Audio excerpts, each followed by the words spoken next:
পটিয়াদ বাংলাদেশ আওয়ামী লীগের মনোনীত নৌকা মার্কার চেয়ারম্যান প্রার্থী মুতাহারুল ইসলাম চৌধুরী বুধবার দিনব্যাপী পৌর সদরের বিভিন্ন এলাকাত ব্যাপক গণসংযোগ করেছে। এই সময় নৌকা মার্কাত ভোট চাইয়ে নেয় এলাকার জনসাধারণের পরে মত বিনিময় ও সৌজন্য সাক্ষাৎ করে তিনি।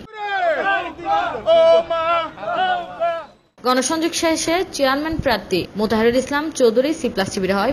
এই নির্বাচনত পটিয়া উপজেলা পরিষদের চেয়ারম্যান পদপ্রার্থী আর বাংলাদেশ আওয়ামী লীগ সভাপতি মাননীয় প্রধানমন্ত্রী জননেত্রী শেখ হাসিনা আর নৌকামার দিয়ে পটিয়া উপজেলা পরিষদের চেয়ারম্যান পদে মনোনীত করি আওয়ামী লীগের আরও যদি জয়যুক্ত করেন ইনশাল্লাহ পটিয়া উপজেলা পরিষদের পার্সেন্টেজ যে অভিযোগ আছে পার্সেন্টেজ নেওয়ার এই পার্সেন্টেজ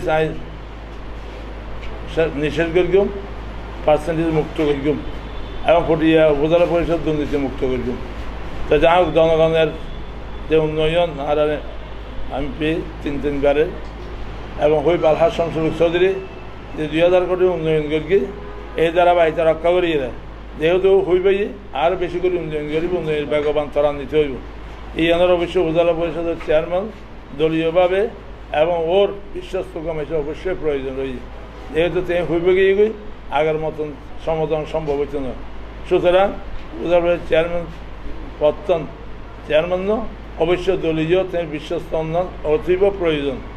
সেই ক্ষেত্রে আমি এই ভূমিকা অবশ্যই রেখেও ইয়ানায় অভাব পূরণ করিম তিনি এবং তার যে ধারাবাহিকতার উন্নয়ন ধারাবাহিকতা অতীত হয়ে এসেছি ইয়ার ধারাবাহিকতা রক্ষা করিবার লাই আমি অবশ্যই যথেষ্টভাবে সচেষ্ট থাকিম এবং আর সহযোগিতা থাকবে। Desk news C+ TV।